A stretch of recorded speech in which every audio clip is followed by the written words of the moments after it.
there's not much to it, but I wanted to showcase it before I pack it up for the rodeo, along with some other things. And so this is the top of the trophy for Best Train Award. This will be given to, it sits on top of not this base plate. This is just to hold the pattern, but I'm going to transfer the tiles to a thick Texas shaped base, and it's this color and it is this shape. So I'm going to just transplant it, right? Transfer it. And then this sits on top, and then this sits on top of that.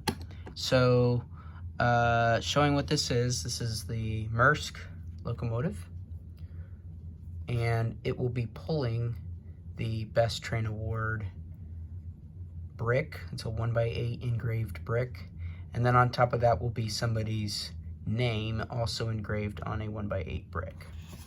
Thought that would be a unique way to do it as a freight train, right? Some long containers for the badges, or the bricks would be the containers.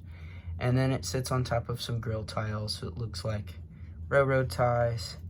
And I wanted to do rails, but at this scale, the only way to do that I know of realistically is to use string, and I couldn't find a way to hide the studs very easily, and so I just gave up on that endeavor. I mean, rails would be covered up by the train anyway. I don't think anybody would notice or care. So there's that. And then going through a tunnel here beneath the viaduct bridge, let's just pull this off, right? So this viaduct actually connects on 2 places, 1, 2, which is fantastic. This one only connects on 1. So and it's variable. I connected about right there because it is nestled between corners and it doesn't overhang. And I just like that the best. And then of course we've got the Texas flag, we've got a small tender, and we have the locomotive. And the locomotive, the cattle guard, is just a tile pressed underneath. It's not actually attached to the train at all. It's only attached to this plate. But it just worked out the best, I think. And then of course we've got the classic exhaust stack and unrealistic square boiler. Who cares, right? It's tiny and it's cute. Yeah. So, and you might be wondering, how did I accomplish attaching the skates? That is done via this jumper plate that my camera refuses to focus on. And it sits kindly right in there. Tiles work as well, but only 1x2 tiles, because the jumpers and the 1x2 and 1x1 tiles, well, 1x2 tiles have no cross tubes, or no tubes inside. They just have these little tabs on the inside there to either side. They don't go all the way across. So anyway, that's the steam locomotive.